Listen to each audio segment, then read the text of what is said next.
শুভ সকাল বন্ধুরা, সবাই কেমন আছো? আশা করছি সবাই ভালো আছো, সুস্থ আছো। আর এই যে আমার মেয়ে সকাল সকাল ঘুম থেকে উঠে রেডি হয়ে নিয়েছে পড়তে যাওয়ার জন্য। আর আমি ওকে দিলাম রাতে ভিজিয়ে রাখা বাদাম ছোলা ও কিশমিশ ভেজানো জল। আর এরপরে ওকে বাদাম ছোলা কিশমিশটাও দিয়ে দিলাম। তো ও এখানে খাক।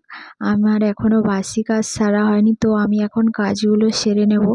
আর এখন তো সবাই জানো যে কি পরিমাণে গরম পড়েছে। তো সকালে ওঠার পরে কাজ সারতে এতটা কষ্ট হয়। আর যেহেতু বেলা হয়ে গেছে আর আমার ছেলেও প্রচণ্ড বেয়াড়া করে, তো ও বাইরে খেলছে। তো আমি ঘরগুলো তাড়াতাড়ি ঝটপট করে মুছে নেব। তো প্রথমে ঘরটা মুছে নিলাম, এবার বারান্দাটা মুছে নেব। আর সবাই কিন্তু এই গরমে প্রচুর প্রচুর পরিমাণে জল খাবে। আর লেবু জল, শরবত, ওআরএস জল, যে যত জল খাবে ভালো। জল তেষ্টা না পেলেও জল খেতেই হবে, কারণ এমন একটা পরিস্থিতি দাঁড়িয়ে গেছে। তো আমি এই যে কাজটা সেরে নিয়েছি, নিয়ে আমি এখন মুখ টুক ধুয়ে চলে এসেছি আর ছেলেও চলে এসেছে।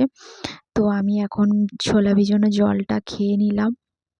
আর ছেলে দেখো উঠে দাঁত নেই, তো ব্রাশ করছে। এক হাতে ব্রাশ নিয়েছে, এক হাতে চিরুনি। তো ব্রাশটা গালে দিচ্ছে, আবার চিরুনিটা আমি নিয়ে নিলাম গালে দিচ্ছিল বলে। তো আমি এখন এখানে এই কটা খেয়ে নেব, তারপরে ছেলেকে খাওয়াবো। আবার গরমের সময় কাজ করতে এতটা কষ্ট হয় কি বলবো। তো এখন একটু ফ্যানের তলায় বসেছি, বসে ছেলের সঙ্গে গল্প করছি আর খাচ্ছি।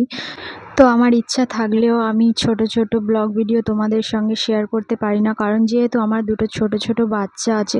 তো তোমরা যদি আমার ছোট ছোট ব্লগ ভিডিও দেখতে চাও কমেন্টে জানিয়ে, অবশ্যই চেষ্টা করব।